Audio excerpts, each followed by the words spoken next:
thank Dr. Jason Acker for giving a presentation to CBR. Thank you, Jason. So before starting the presentation, I would like to introduce Dr. Jason Acker. So Dr. Acker is from University of Alberta, and he's Associate Vice President of Research and Integrity Support there. And he's doing a lot of administrative stuff there. And along with that, Dr. Acker is a senior research scientist with the Canadian Blood Services. And also he is a professor at the Department of Pathology and Laboratory Medicine at the Faculty of Medicine at the University of Alberta.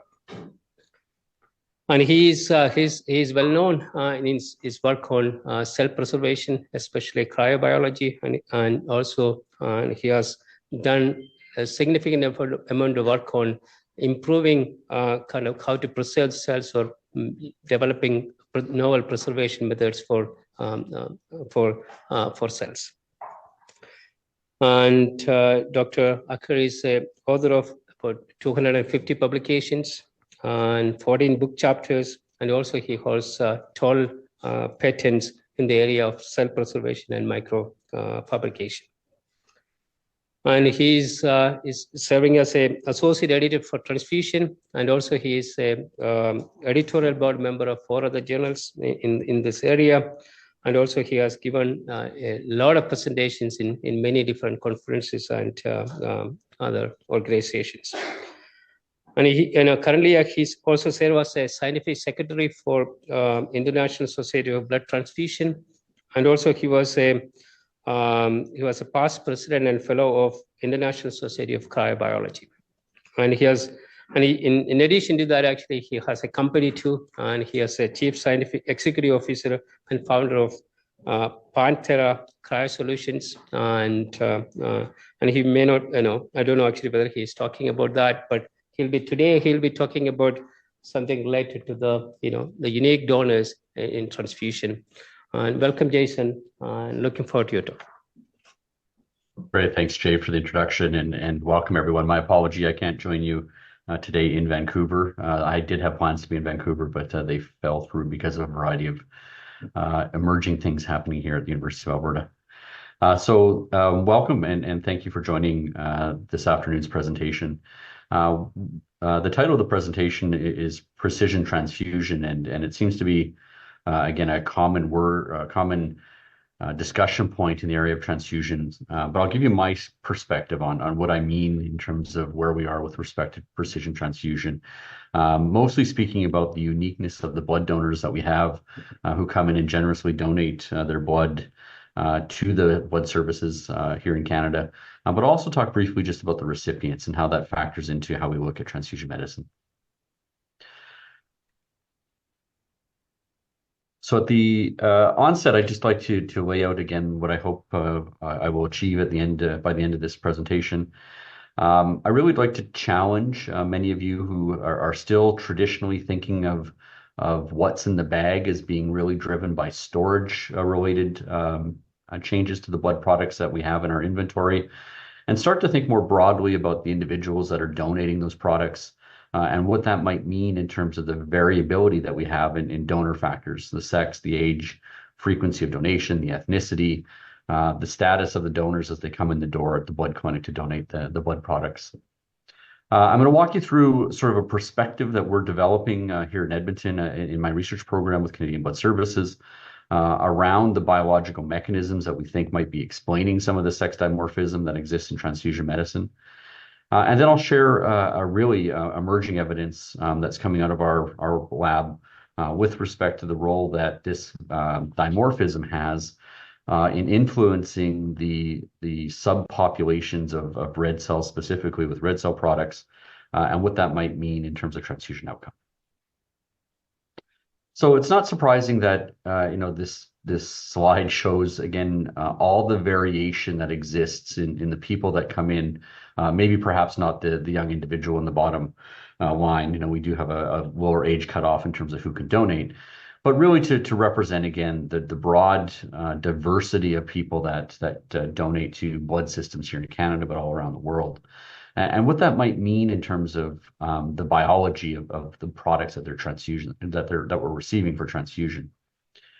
Now we know that donors do not equal the population. So when we think about the donor demographics here in Canada or in other countries, we know that the donors that walk into our blood clinics do not represent the broad ethnicity, the broad life cycle of individuals that are in the population. And this was recently, again, summarized in work that the BEST group has put out, led by Mindy Goldman, one of our physicians with Canadian Blood Services, but really, again, showcasing that there is a disconnect between donors and population. And that really, again, is not surprising. It really drives a lot of the recruitment efforts that we have at Canadian Blood Services to try to get more diversity into our donor population. But why is that? Now, why do we have this disconnect? And it's not completely unexplained. We know quite well that there is a selection bias in how we recruit donors to come and donate. Individual donor groups have different motivations for coming in to donate, and we have a very active social science research team at Canadian Blood Services that is studying donor motivation and how we can appeal to different donors and different groups within the population to get them to come in and donate. But we also know that there's donor health and safety concerns. Many of our donor selection criteria, again, are designed around ensuring that blood donation is safe for the individual. And as a result of that, we tend to see behavior where we are deferring individuals for iron deferral, iron depletion that tends to target young female blood donors specifically. But we also have, sort of a healthy donor effect with respect to the older donors. If you're able to continue to donate into your 70s, well, then you as a 70-year-old blood donor probably do not reflect the population in general, because there's something obviously very unique about you in terms of your health and your ability to sustain and meet all the requirements for donation.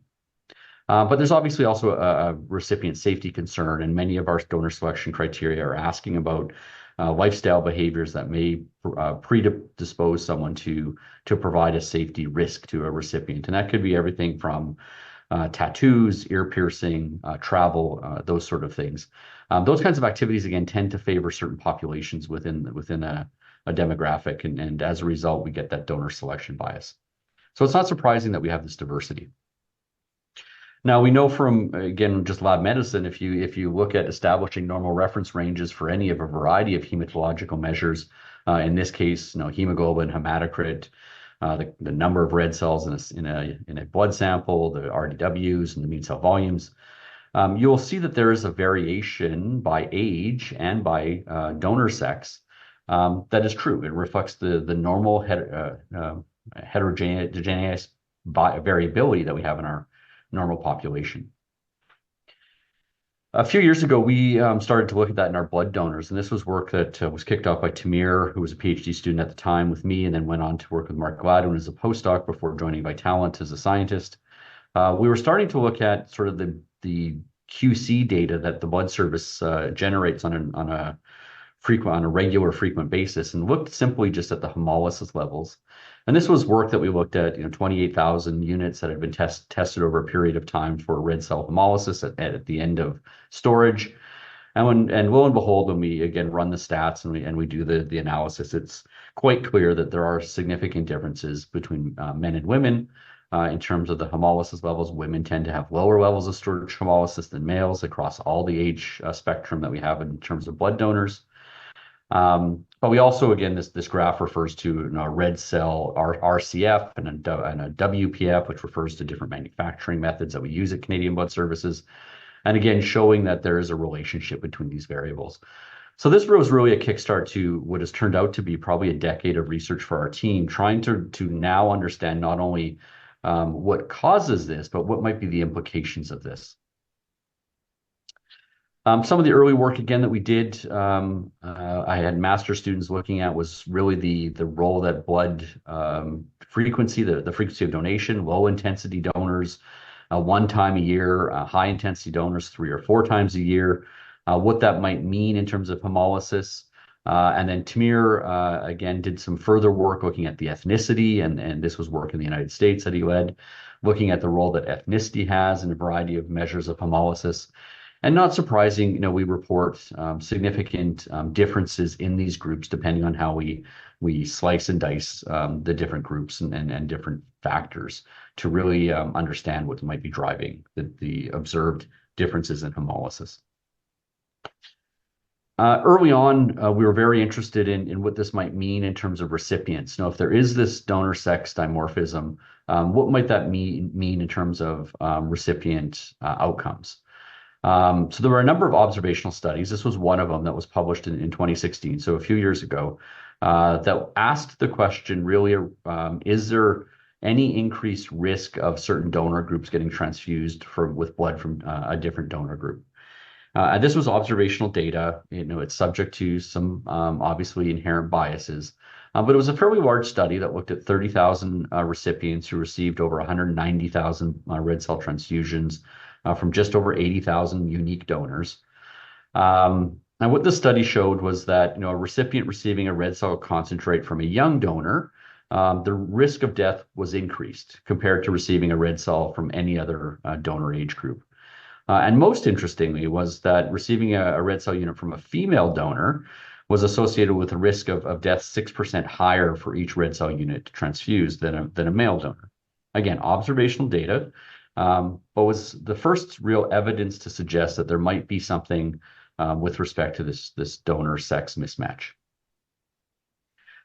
Meta-analysis have been performed, and there's been a series of other studies, both observational, and now we have randomized controlled data, which I'll show in just a minute, really trying to look at this association between donor sex and age to try to understand if there is there a concern that we need to be worried about with respect to blood donor recipient matching.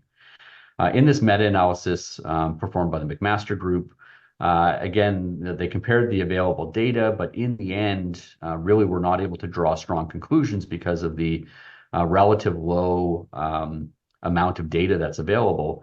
And in their review, really called for more studies in this area to be conducted. And as a result, there has been a number of additional studies that are both reported now, but also that are also still ongoing. One of the studies was the ITAD study, and this was the first randomized controlled trial ever to look at the issue of sex mismatch. In this case, it was a sex matching study. So the research question was, does male-only red cell transfusion compared to female-only strategy improve the survival of transfusion? And it's again based on the observational data that they had previously published, which suggested that female-only transfusion might have an increased risk to all patients. So the study was a 2-year study, enrolled about was targeted to recruit 8,800 patients and then track them over a period of time. It was a double-blind study. It was pragmatic, and it was a randomized trial performed in Ottawa. The study, this is the sort of extraction of the data from the publication.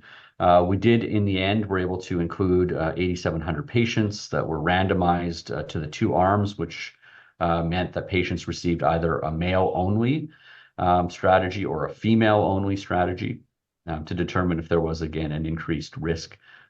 Mortality was the endpoint. Just in terms of baseline characteristics, this just, again, highlights the recipients' data in terms of also the donor sex. We had very good randomization, roughly 50-50 in each group. And they crossed a variety of different clinical areas within the hospital, as well as different interventions.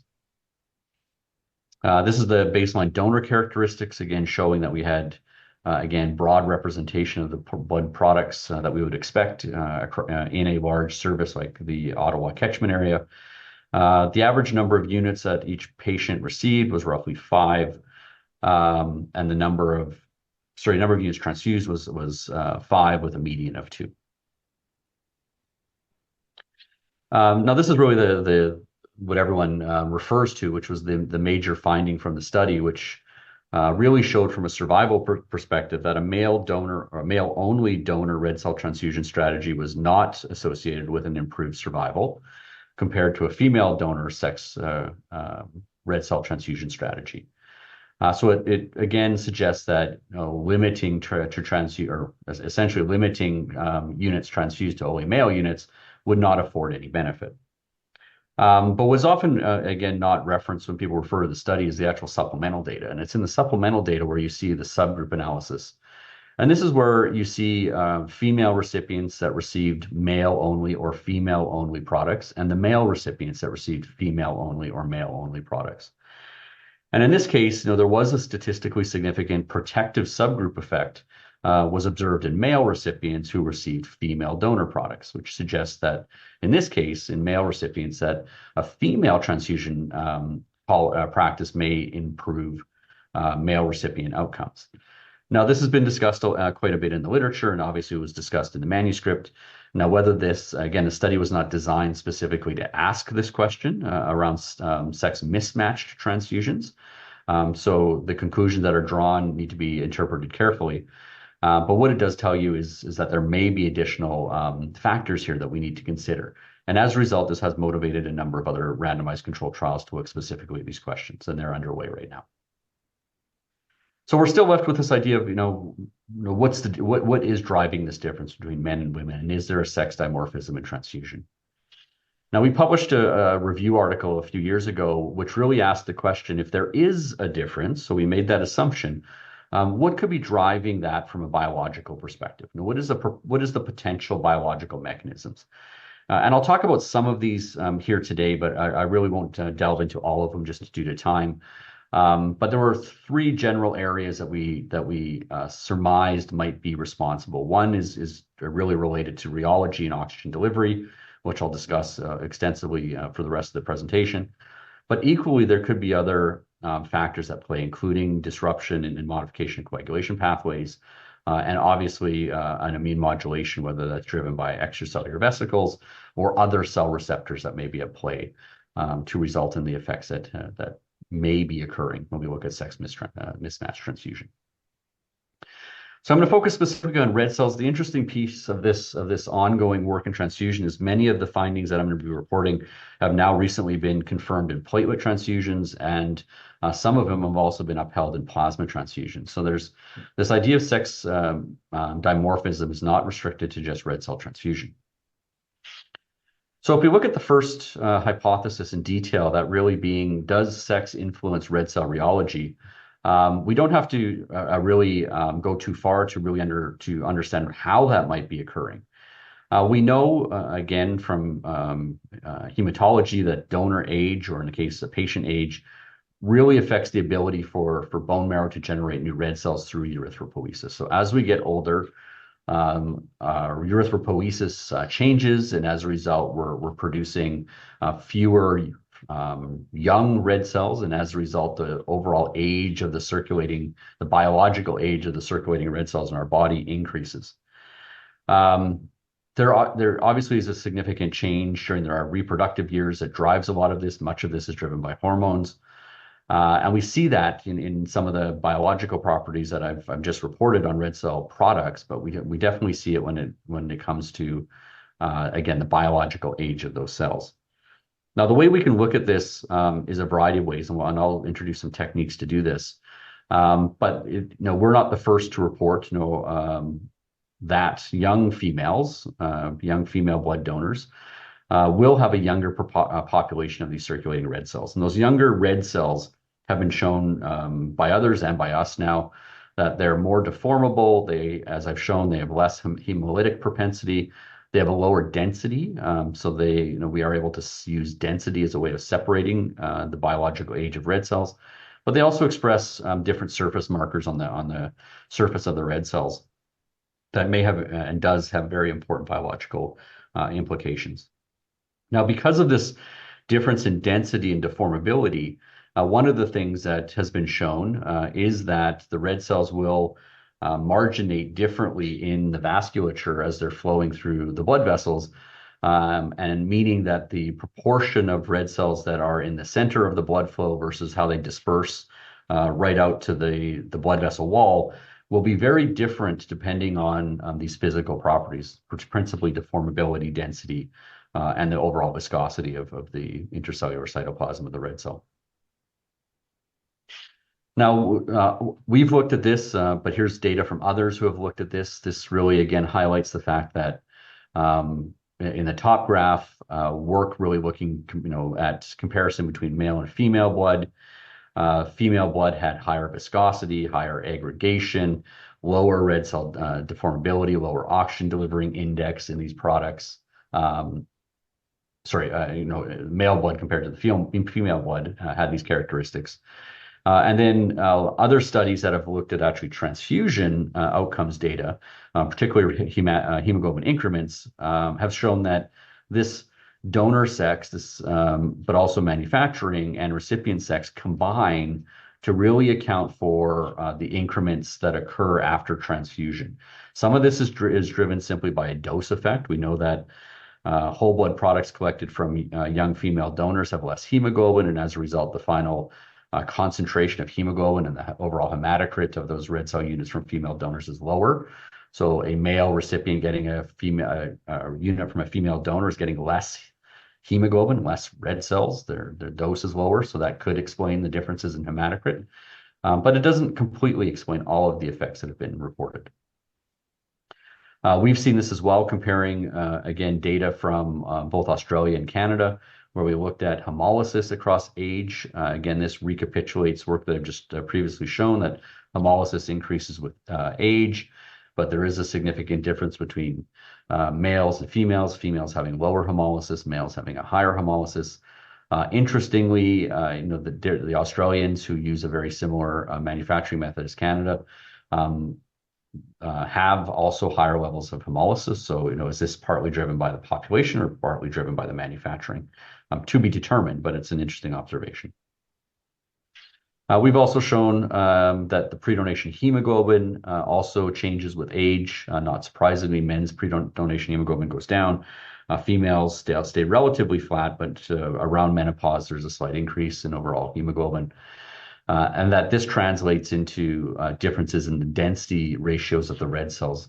And the graph on the far right is one of the first where we were really looking at using this idea of density separation to separate the relative proportion of light or young red cells to the older or heavy red cells that may exist in different blood products.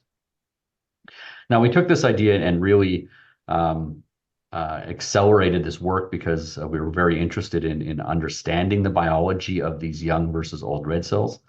So Dr. Olga Mikulova, which is a postdoc in my group, she further developed this idea of red cell sedimentation in Perkal gradients.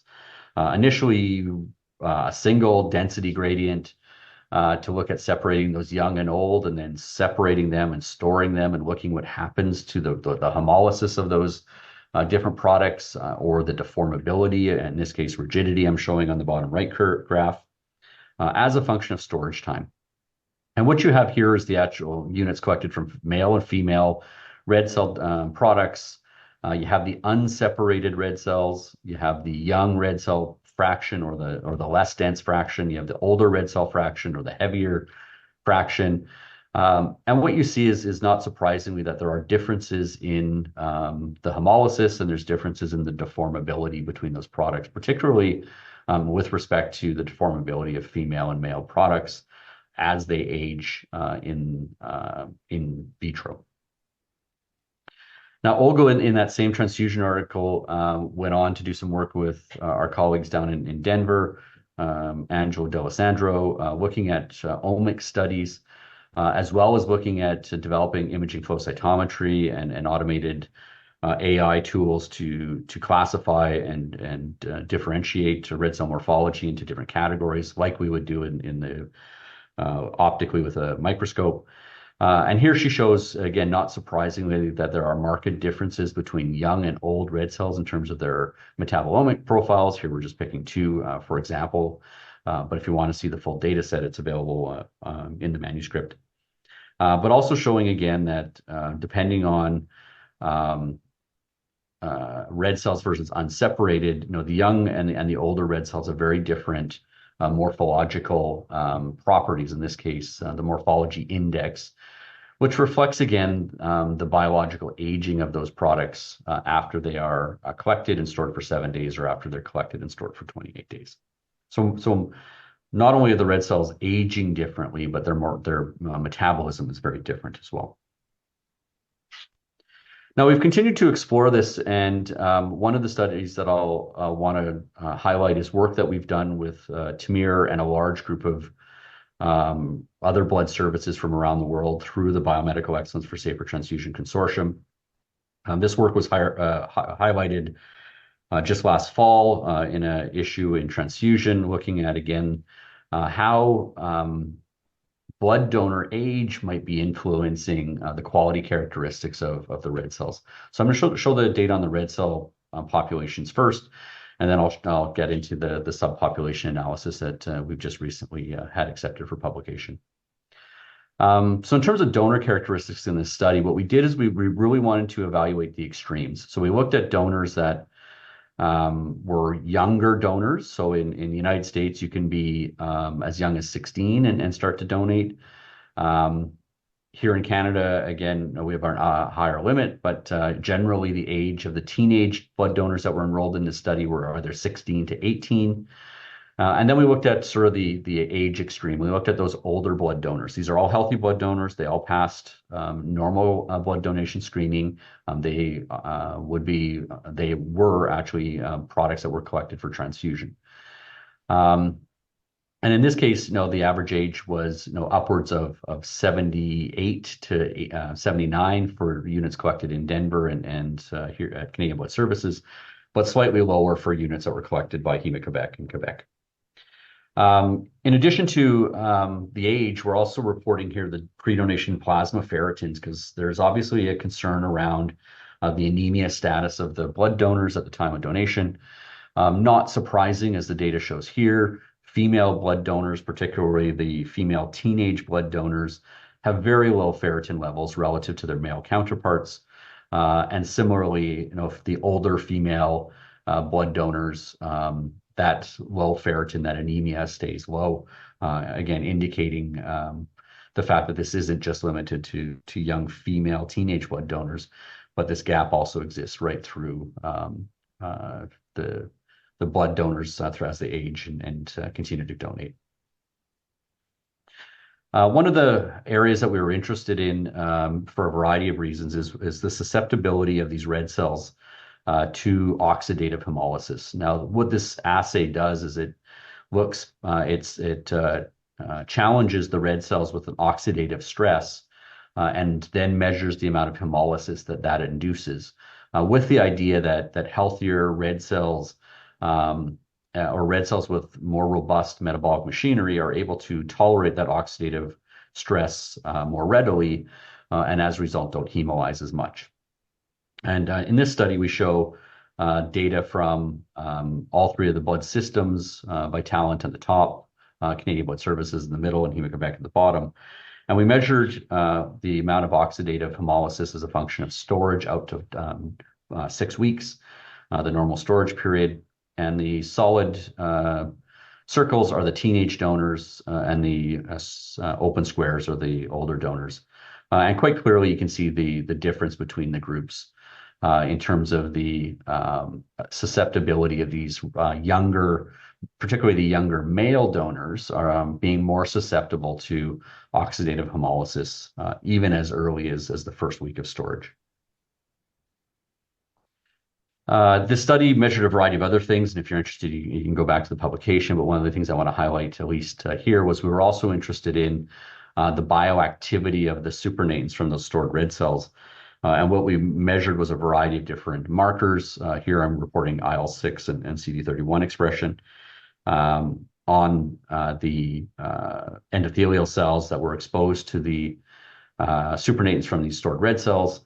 We were expecting to see a difference, but the data here clearly shows that there's no difference in the bioactivity of those red cells between teen or older donors, which suggests that the differences may be more due to the functional impact or the functional effects of the structural changes to the red cells versus anything that they may be releasing that could have effect on the endothelial activation or a vasculopathy that may develop from this.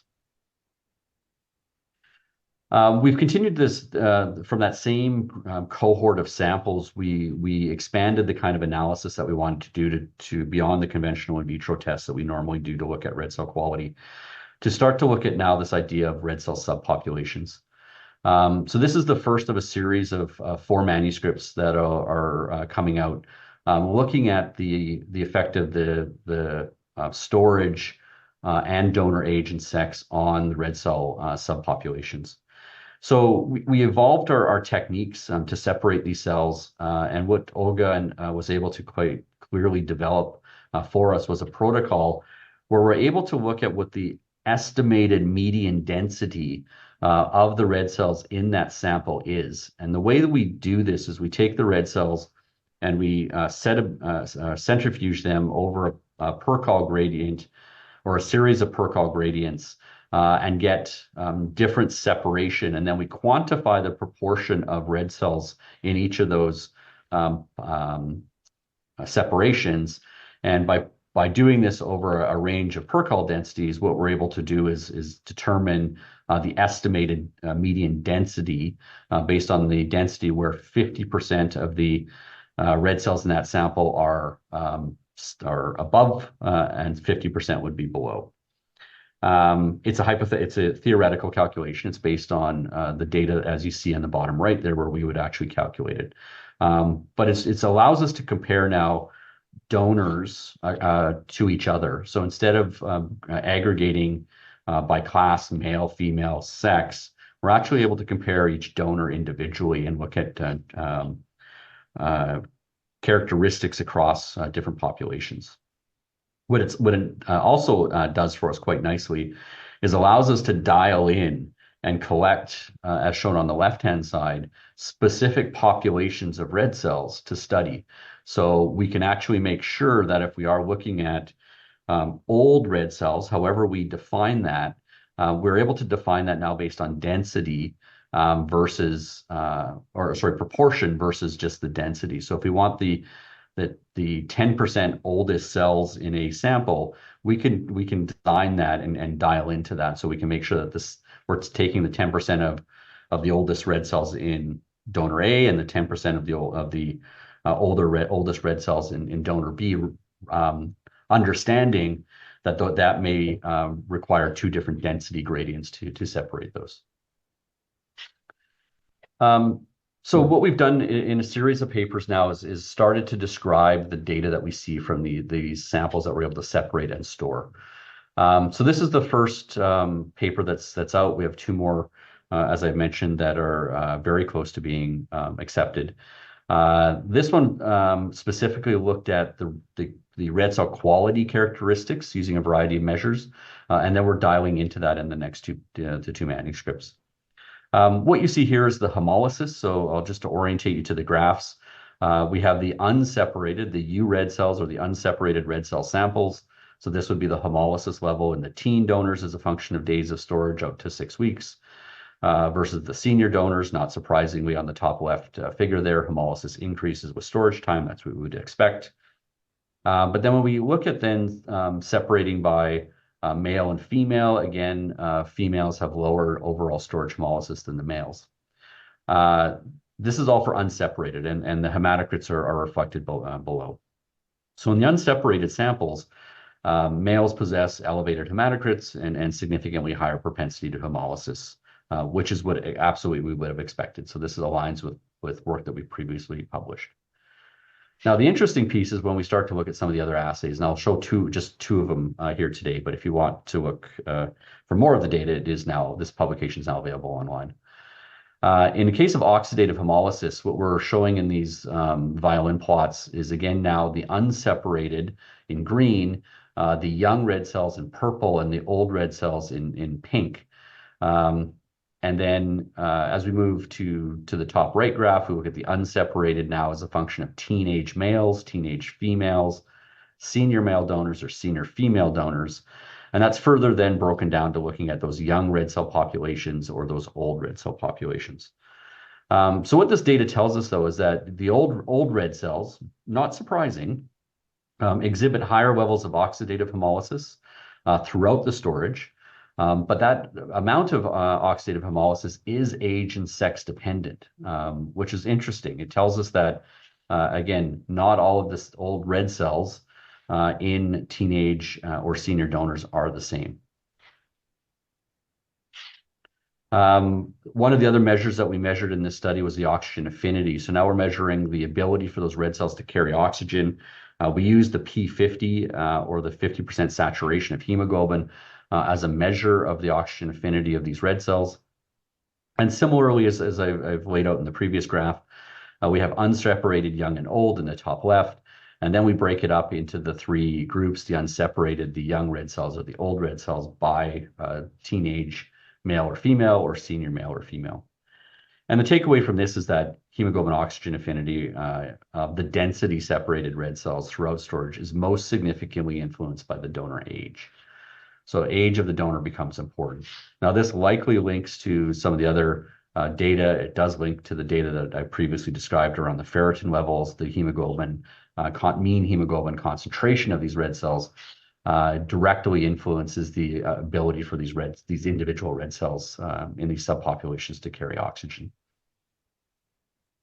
So I'm throwing a lot of sort of in vitro testing data, but the question we often get asked is, who cares? How is this at all relevant to what a transfusion recipient receives, and how can we use this information in a way that might help us better determine what products we're giving to which patients? Now, some of this is being asked and has been asked in studies that we've recently published, where we're starting to now take this in vitro testing and start to move it into in vivo model systems, first in animal models, but also now looking at in vitro whole blood models that help us look specifically at what we might predict when we actually go to transfuse these products. And there's a variety of tools that we've developed to help ultimately make this a reality for the transfusion studies that will need to be done, including the ability to bioattenuate and tag each of these different subpopulations and trace them during circulation. So in this study we published last year, we're really looking at the impact of the biological age. So now when I say biological age, I'm referring to, how old are those red cells in circulation? How new are they in terms of their generation from erythropoiesis versus older cells that have been circulating in circulation for a longer period of time. So how does that biological age affect in vitro endothelial activation markers? So in this study, we hypothesized that the young red cell fraction that contains more immature red cells could have some effect on endotheliopathy and activation of the immune system. So the first thing we showed was that, again, using per-call separation, we can actually concentrate the proportion of young red cells. There are a variety of markers that others have used to look at the biological age. CD71, which is the transferrin receptor, which is lost as the red cells mature, can be a marker. Others have used thiazole orange, so that's TO here in the B graph, to look at aging them. Others have looked at other surface markers, and there's a variety of ways that you can determine the biological age of a red cell. But here we show again that our per-call separation methodology allows us to concentrate those young red cells. So we have a way now of not only quantifying, but also tracing the proportion of red cells in circulation. Now, this study, again, was exposing those red cells to endothelial cells and then looking at the markers of expression. And in this case, incubation with those young red cells was associated with a reduction in the levels of endothelial activation markers compared to the older red cells. So it was contrary to what we had seen in some of our work. This work it does suggest that there is actually an interaction between those younger red cells. Particularly in this case, we're specifically focusing on those CD71. So it's an even narrower niche of the young red cells that we've been previously looking at, that there may be an effect with this population of cells. But when it comes to the immune activation, interestingly, these young red cells do not seem to differ from the older red cells in their ability to mediate T cell proliferation or cytokine release in a whole blood stimulation model that we were using in this. So this is an in vitro model that we were using to look at whether this immune modulation was occurring and whether there was a difference between these populations of cells. Now, a follow-up study to this was one where we are now starting to look at in vivo circulation. So in this model, and I'll walk you through the model, our hypothesis was that the transfusion of female blood would be associated with a decreased post-transfusion recovery. Post-transfusion recovery is one of the required measures that the regulatory agencies require us to perform when we're actually having new products, new technologies come to market. So this is getting us closer, albeit in an animal model, to what we might expect if we were to look at moving specific products, tagged products through to look at the influence that these different subpopulations has. And what we were looking at was the PTR rate, but we were also very interested in if the cells aren't circulating, where are they? So we were looking at organ entrapment of these labeled red cells in rats and looking at the effect that the biological age of those red cells have on outcome. Now, the top two graphs introduced the model. So what we did is we had rats, male rats, where we collected the blood from, but then we also had male rats that we bled. We had the first bloodletting, a second bloodletting, and then ultimately the blood collection over a 5-day period that allowed us to concentrate the proportion of young red cells in those samples. So the bottom shows the effect of that bloodletting, where we are quite clearly able to increase the number of CD71 positive red cells in the male and the female bloodletting animals, so that we could actually then collect samples that had these higher proportions. And then we used those samples, we labeled them, and then used those in subsequent transfusion into healthy rats to trace where those red cells are going and how long they're circulating. Now, in terms of post-transfusion recovery and red cell entrapment, interestingly, we didn't see much in terms of the overall PTR for unseparated cells. But in the bloodletted samples, when we transfused those, what we saw was that the samples from the female, particularly from the female blood donors, did not circulate near as long as the cells from the male donors. We then looked at, we recovered the organs and then looked at what proportion of the labeled bioattenuated red cells were present in the various organs. Here I'm reporting the lung, liver, and spleen with respect to whether the red cells, source red cells, came from a male rat or a female rat.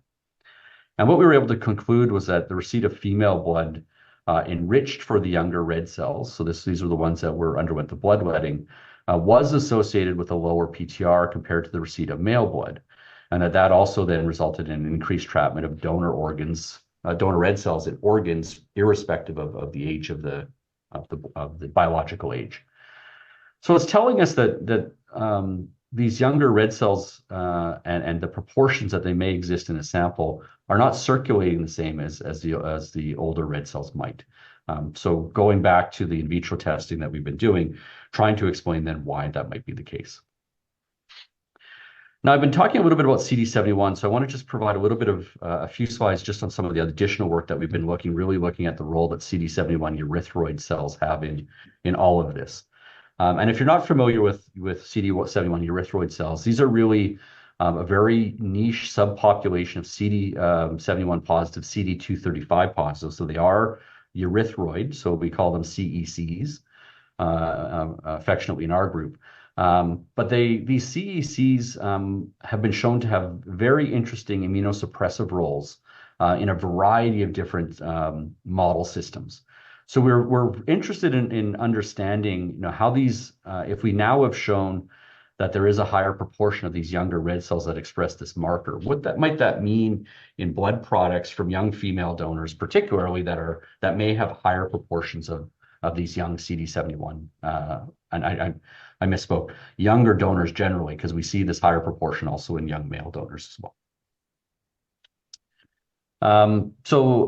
Wenwei Li, who's just completed her PhD with me, entire thesis was devoted to looking at this population of red cells and what it might mean mechanistically, and then tracing that through to understand what that might mean in the recipients. And I'll just show a very short snapshot of her work here. One of her first hypotheses was, is there a higher proportion of these CECs in stored red cells? And then she wanted to go on and look at whether that had a role in erythrophagocytosis. So the first thing she had to do is create an assay that was sensitive enough to detect these very low proportion cells in a whole or a red cell product. And that in itself was no small feat. These are extremely rare cells, represent less than 0.02% of the circulating red cells.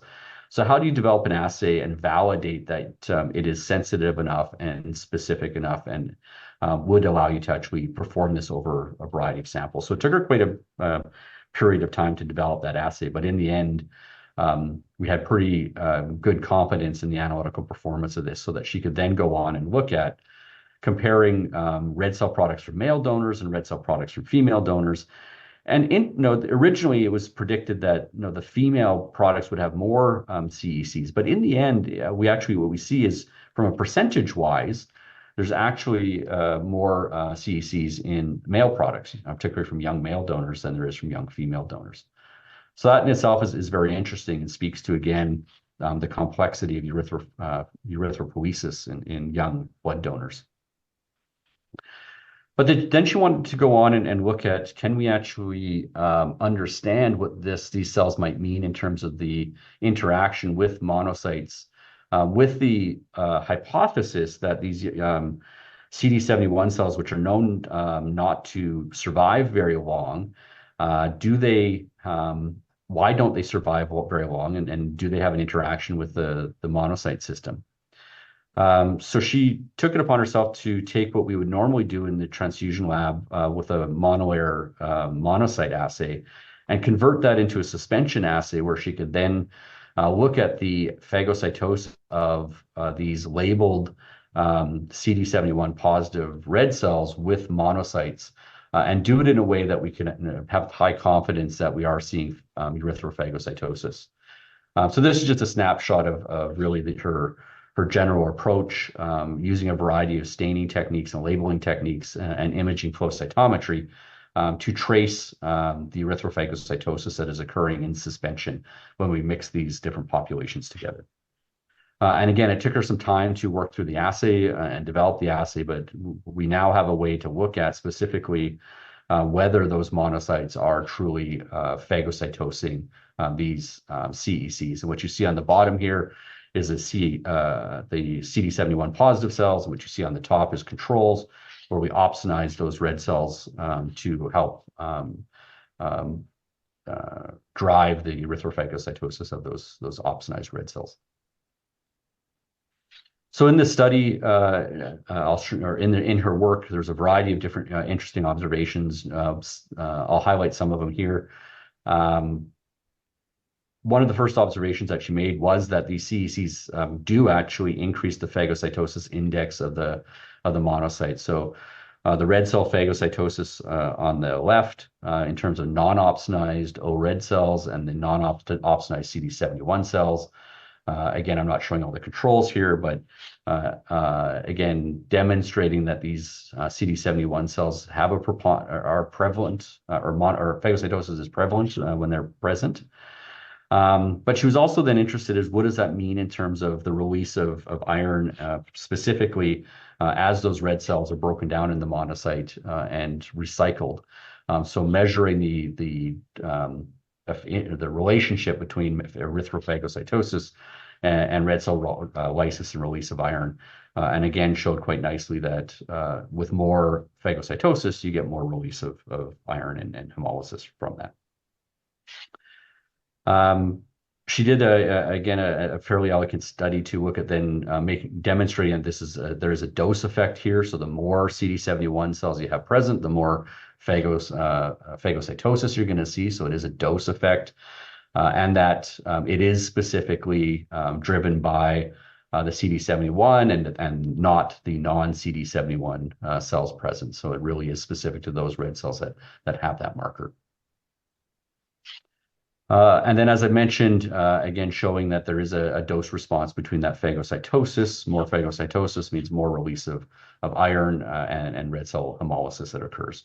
So now we have an interesting model, and this is really Wenli's model, where we're looking at how higher transfusion of higher proportions of these young red cells may have some influence through erythrophagocytosis and the release of iron to result in some of the downstream negative effects that we know are associated with transfusion, that being sepsis and immune modulation. So we're now getting into working very specifically on the biological mechanisms to explain this. So I'm just going to end by, again, bringing back to the recipients and just, again, highlight the fact that I haven't talked a lot about recipients with respect to precision transfusion, but really just to remind us that red cells particularly are transfused for so many different reasons that the recipients who are receiving these they themselves are very different. So when we start to think about what the potential role that these different red cell subpopulations might be having, we can't lose sight of the fact that the reason for the transfusion needs to be considered. Whether it's cancer and trauma, the two largest indications for transfusion, or others, anemia, or any form of thalassemia or hemoglobinopathy, or coagulation factor deficiencies that require blood transfusions. All of those reasons, all those recipients may have very unique requirements, and understanding the biology of these products is going to help us better match that. So I'll just leave with more of a thought-provoking couple slides around so what and what can we do about this. I've hopefully convinced you that there is variability in the blood products that we have, and that variability through a variety of potential mechanisms may result in different outcomes. So if that's true, what can we do? One of the analogies that's often used in blood is the fact that blood is a biological fluid. So why don't we just mix it all together, reduce that variability, and produce something that's more uniform? Similar to what we do with milk. We collect from many cows, we mix together that biological fluid, and we separate.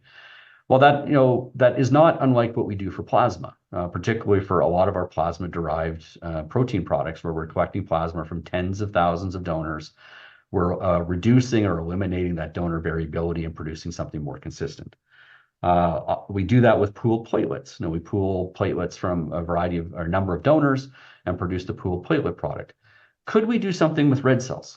And groups have attempted this. So a few years back, Beth Shaz from the New York Blood Center published a study where they looked at, can we pool compatible red cell units and split them out to try to reduce that donor variability, or in this case, produce something that's more standard, a more standard red cell component. And here they show the quality data. And again, there really is, they quite convincingly showed that this could be done. But how would you scale this, and how would you deal with the potential immunological consequences of mixing red cells? And are we now in a better position with all of the genomic testing that we're doing of our donors and understanding blood group genomics to do this in a much more intelligent way than we previously could have done with just simple serological techniques at our disposal? So some very interesting conversations that are coming out of this idea of pooling red cells. But the other way to approach this is just simply embrace the variability. We know that donors are unique. So much like we do with a lot of transfusion practice, where we already treat each blood product as its own unique lot, and we already consider blood group, IgA, CMV status, the pediatric requirements versus adult requirements. There's already decisions that are in the process. Can we add to that? And if we do, what are those donor recipient characteristics that we need to match for now? Is it sex? No, maybe, probably not. Sex is likely a surrogate for something, as we're showing, is more biologically driven. If we could evaluate that, if we have high throughput, non-destructive ways of testing for that, could we start to think about matching donors and recipients better in order to improve outcome. So just in summary, the take-home messages that I hope to leave you with today: blood donors are unique. Red cell products contain heterogeneous red cell populations. Donor age does not equal biological age, which doesn't equal storage age when it comes to red cells. So be very careful when you're looking at that as age as a variable. What are you actually talking about? And as I've hopefully shown, there are differences between blood from red cells from teenage male donors and young female donors, which we're just now starting to understand what that means biologically. A lot of people involved in the work, those that are involved in the studies I presented here are highlighted, but happy to answer any questions.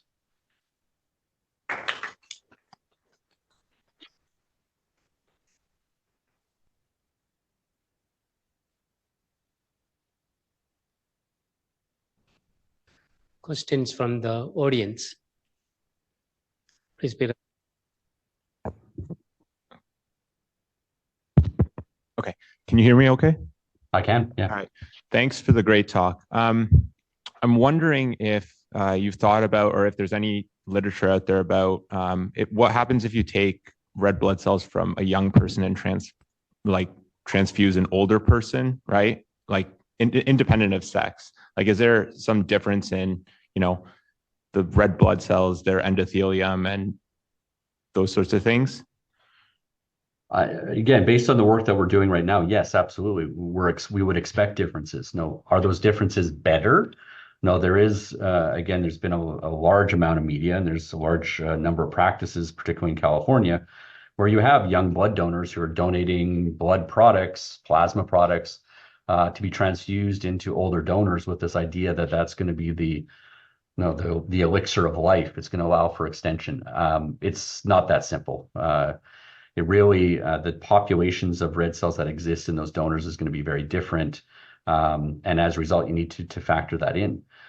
Personally, as someone who's getting older, I probably would not want, blood from a young female donor, particularly, depending on again, other factors. But again, I don't think it's not the elixir of life that I think has been marketed.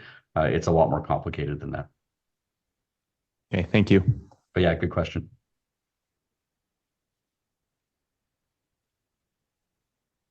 If I'm assuming you had an infinite number of donors, which you don't, of course, what would be the group you'd be most keen to recruit? Well, I think what you've seen so far. Yeah, the correct political answer would be the donor that's going to come back and donate it again, because we have such a shortage of donors. So, I can't neglect the fact that we do have an enormous shortage of blood donors in the country, and every donor counts. So I don't want to, in this way, again, suggest that there is good donors and bad donors. All donors are so important. But I think, it's what our research is showing is that these are modifiable characteristics. So if we knew and we are starting to get data on the relationship between pre-donation hemoglobin, their previous number of donations, and what their ferritin level is, and what that means in terms of the red cell characteristics in those products. And I'm not just talking about in vitro characteristics. I'm also talking about the density, heterogeneity. That may help us then process those red cells in a different way that could fraction out those harmful red cells, whether they're the oldest or the youngest, before that product is then used in transfusion.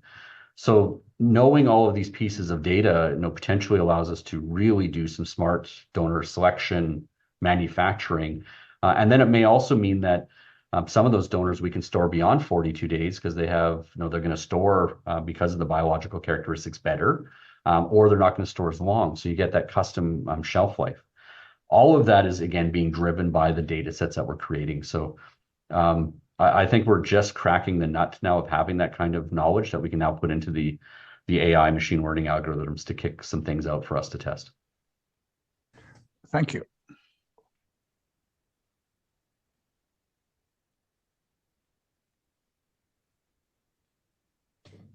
Hello, that was an amazing talk. Thank you. I have a quick question about the ITEC study for one of the potential groups. There was this thought in the literature some time ago that female donors who've had a child or two are the worst group of donors. Was there anything that you guys observed in your study for that group in particular? Yeah, good question. In ITAD, we did not report on the pregnancy status. That data was collected as part of ITADs, and I understand from Mikhail Chazet and Dean Ferguson that is secondary or subsequent analysis that will be performed. But I am aware again of the work that's been done in the Netherlands and in others to try to recapitulate the finding of the original Dutch group that looked at that issue of pregnancy status and outcome. Now we know there's obviously a relationship between pregnancy status and trolley, and that's why we have all of the plasma mitigation strategies in place right now, and that's due to a very specific biological mechanism. How does that translate to red cells? Well, what's not often appreciated is that depending on how the red cells are manufactured, you have very different levels of supernatant present, residual supernatant present in those products.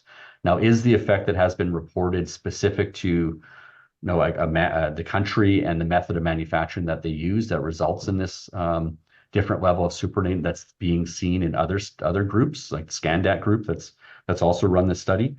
Difficult to know, but it is a question that we are asking, and there's actually a study that's just about to be launched through the BEST group to look specifically at that question in red cell product, using metabolomics tools as well as a variety of other single cell tools to really see, is there something to that? I think the observational studies got us raised the question, and now we need to use different tools to answer it.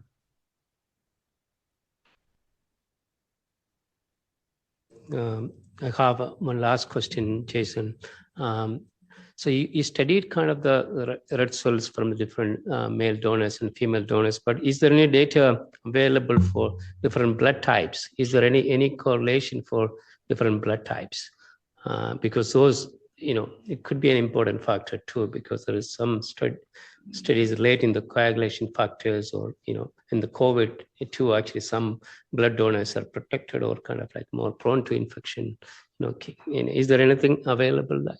Well, Jay, you should probably know the answer to that one, because if we're successful in our NFRF with you, we'll be looking at silation and all of the glycochemistry around what that means in terms of subpopulation. So we don't yet, but stay tuned. And I think with the working with you guys and the broad international team on that topic may help us crack that nut. But yeah, great. Okay. So this in one of the earlier studies actually showed the hemolysis. Maybe the first or second slide or third slides. Is it stored blood cells, or is it a fresh blood cells actually at all?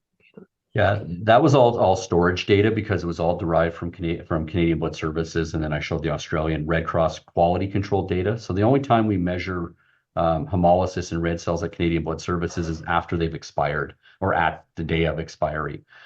So any of the data that's as a function of storage time is not on units that would be transfused, because if they're transfused, we don't measure them. So there could be a disconnect between the storage data, but we've sort of addressed that with the red cell quality monitoring program that Canadian Blood Services has, where we have taken units and measured hemolysis as a function of storage time. So if you are interested in that data, it's been published. We've mapped almost weekly the changes that occur to red cell products, so that data is available. Okay. Thank you, Jason. Let's thank Jason for the wonderful talk, and thank you, Jason, for giving us talk to CBR and on behalf of CBR. Thank you very much. My pleasure, and great to see all of you. Take care.